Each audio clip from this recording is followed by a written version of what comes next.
po sa inyong lahat dyan. Tayo po ay magbablog dahil katapos ka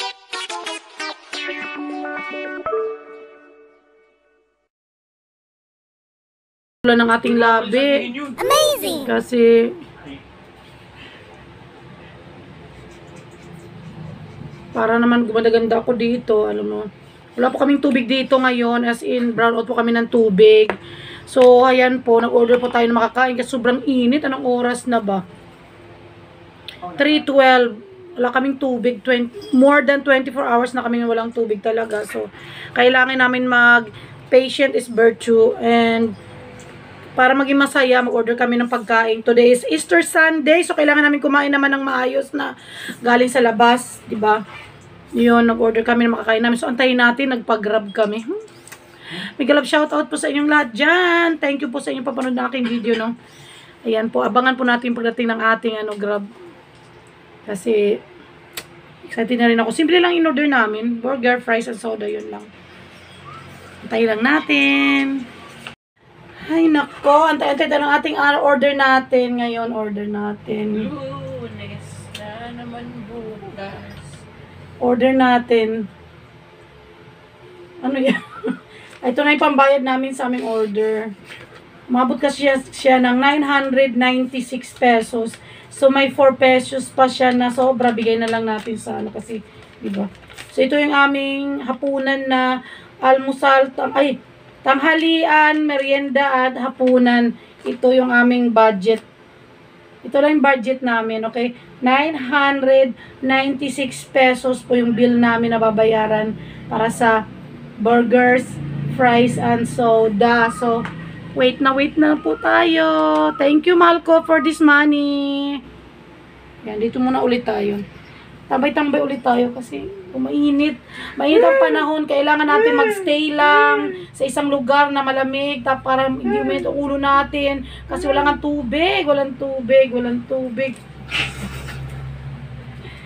Ayan. Antay-antay natin ulit. So, ayun na nga. It's already 4:24 na. Nung tayo in-announce na canceled ang ating orders. 4:24 na po. Ayan. 4:24. So, ngayon magta-try tayo mag-order sa ibang store naman. Hopefully, may mag-deliver sa atin. At tayo ay na-fail sa una nating order kasi wala daw sila makuha ang driver na magdadrive na malapit dito sa area. Siguro walang driver talaga ngayon kasi nga mostly sa kanila ngayon ay nandoon sa baka still on holidays pa rin sila. So we're gonna try again mag-order sa ibang nako, nagki-craving good talaga ako makakain. Try natin ulit, okay? So nakapag-order na tayo ulit sa ibang restaurant ulit natin na pagkain. So habang ako ay nagki-crave na talaga, sana ito ay hindi na maging fail at tuloy na po. Kain muna tayo ng biscuit habang nag-aantay-antay.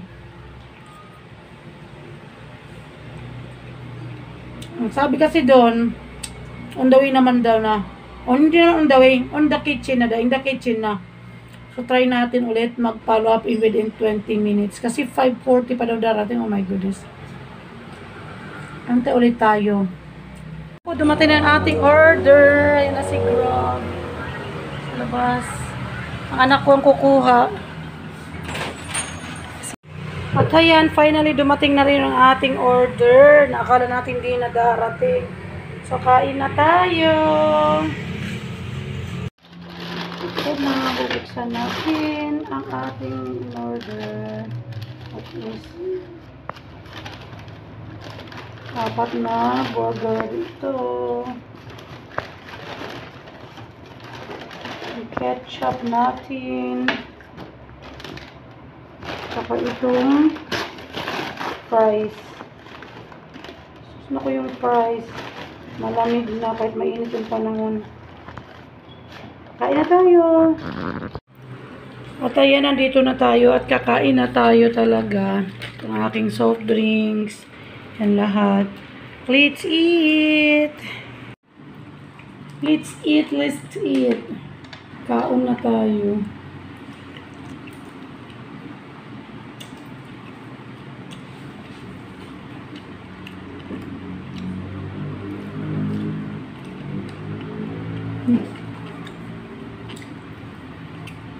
May chicken nuggets kami.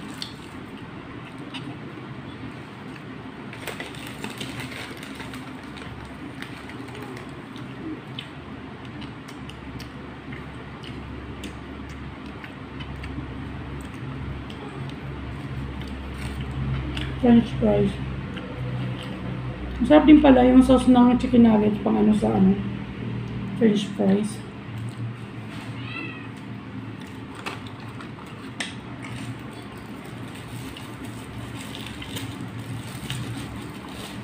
Ang ating cheeseburger.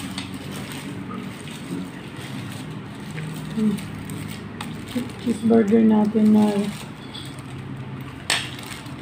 hindi makita yung burger. Parang cheese lang. Grabe, sobrang nipis yung ano, patty. Grabe, inflation, decreation of products. Grabe, no, mahal ang pabilihin pero pauliit na palit yung ano na ingredients.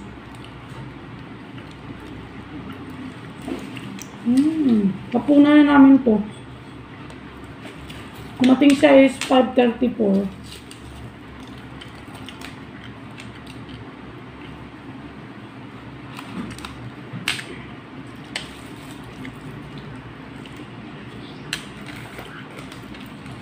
Ayan pa. Tutuloy na yung aming pagkain. Maraming salamat sa inyong pagpanood dyan. Ito ang tinatawag na patient is virtue kasi yung una nating in-order, kinansila mismo nila kasi wala doon magdi-deliver.